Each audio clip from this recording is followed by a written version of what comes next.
കൊല്ലം കടക്കലിൽ വയോധികയെ കാട്ടുപന്നി കുത്തി പരിക്കേൽപ്പിച്ചു. കുമ്മിൽ ഈയക്കോട് സ്വദേശി ശാന്തയ്ക്കാണ് പരിക്കേറ്റത്. രാവിലെ വീടിന് സമീപം തുണി കഴുകുകയായിരുന്ന ശാന്തയെ പന്നി കുത്തി പരിക്കേൽപ്പിക്കുകയായിരുന്നു. ദിലീപ് ദേവസ്വയുടെ വിശദാംശങ്ങളുമായി ദിലീപ്, രാത്രികാലങ്ങളിൽ കാട്ടുപന്നി ശല്യം രൂക്ഷമാണ്. പക്ഷേ ഇപ്പോഴിതാ പകൽ തന്നെ വീടിന് സമീപം നിൽക്കുകയായിരുന്ന ആളെയാണ് ആക്രമിച്ചിരിക്കുന്നത്. ഇവരുടെ പരിക്ക് എങ്ങനെയുണ്ട്? വിനീത, ഇടത് കൈക്ക് പൊട്ടലുണ്ട്. ഇന്ന് രാവിലെ 9 മണിയോട് കൂടെയായിരുന്നു ഈ അപകടമുണ്ടായത്. അതായത് ഇവർ വീട്ടിന് തൊട്ടടുത്ത് കല്ലിൽ അലക്കുകയായിരുന്നു. ഈ അലക്കുന്ന സമയത്ത് ഓടി വന്ന കാട്ടുപന്നി കുത്തി പരിക്കേൽപ്പിക്കുകയായിരുന്നു.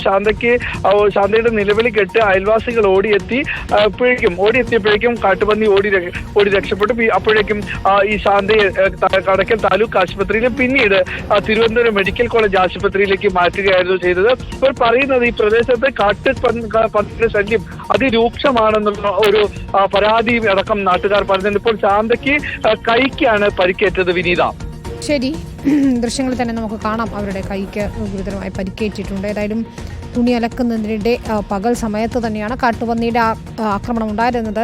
ആശങ്ക കൂട്ടുകയാണ്.